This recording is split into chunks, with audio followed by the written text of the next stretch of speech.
Chapter 13, Good Man. We'd been working for about half the lesson. I'd written 2 paragraphs. Gamble, who'd insisted on sitting next to me, had finished his in 3 minutes. His letter read, "Dear stupid woman, you mess with Mrs. McDonald's pet rat again and I'll smash your face in. Love, Darren." He was now picking bogies out of his nose, rolling them into balls, and placing them on the side of his table in a neat row. Miss Clegg was staring out the window, pretending she wasn't listening to music through her earphone. Jane was already on her 3rd page. She hadn't even looked at me since Gamble pinched her doughnut. Meanwhile, Mrs. McDonald showed no interest in any of us. She was standing over the guinea pig cage, pushing Mr. Wiggles' fat rear end back into his exercise wheel, whenever he tried to get off it. At this point, Mr. Noblet came in. Mr. Noblet is our head teacher. He's friendly and enthusiastic. Everyone likes him, even though he has a moustache and wears socks and sandals instead of shoes. "Hey guys, sorry for invading your space," said Mr. Noblet. "Mind if I whiz an idea past you all?" "If you must," sighed Mrs. McDonald, closing the door of the cage and posting a piece of lettuce through the bars. Mr. Noblet gave her a thumbs up. "So, every year after the tests are finished, we get Year 6 to host a tea party for some senior citizens from the retirement home down the road," he said. A few people shuffled in their chairs. He laughed. "Don't worry, they won't bite." "One of them did last year," yawned Miss Clegg. Well, yes," said Mr. Noblet, "but they've promised not to bring her this time. Anyway, it's a wonderful chance to show off how great you all are. We'd love a few people to help Mrs. McDonald organise it."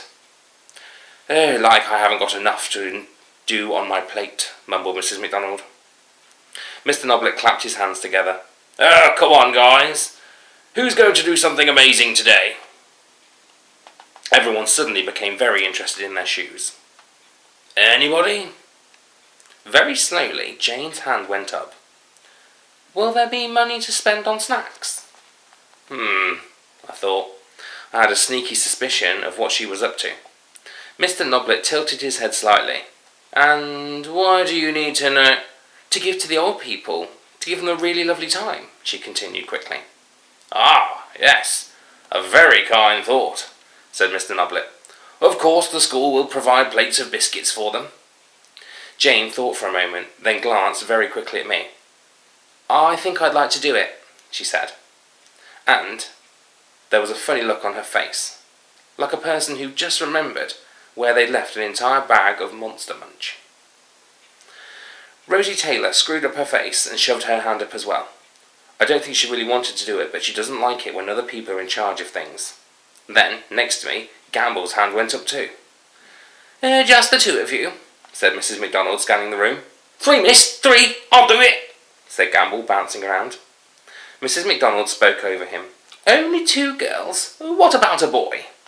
Gamble was straining so much, he looked like his neck might explode. "I'm a boy, miss! Miss, I'm a boy, over here! Miss, I'll do it! I'll cook for 'em, miss!" Mr. Noblet looked over at Gamble. "Oh, yes, what about that?" "Trust me, Keith. Don't even go there," said Mrs. McDonald sharply. "Yeah, we want to feed them, not poison them," muttered Miss Clegg. Gamble pushed back his chair and crawled under the table in a sulk. "Is there anyone else?" sighed Mr. Noblet.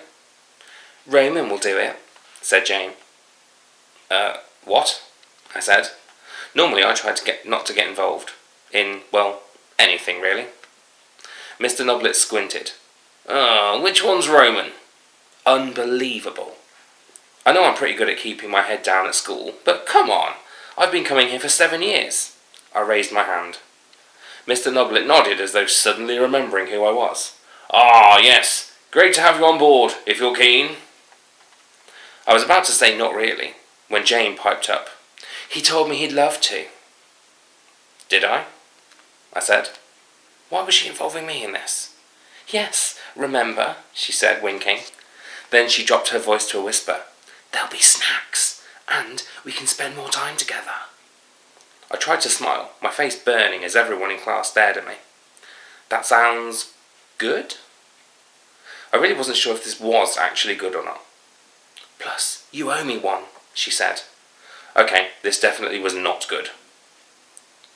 I don't want Roman to help, said Rosie. Him and Jane will spend the whole time eating donuts and planning their wedding. Mr. Noblet acted as if he hadn't heard and gave me a double thumbs up. Okay. Good for volunteering, Roland. Roman, I said, as Mr. Noblet left the room. Jane rubbed her hands together, then went back to her work.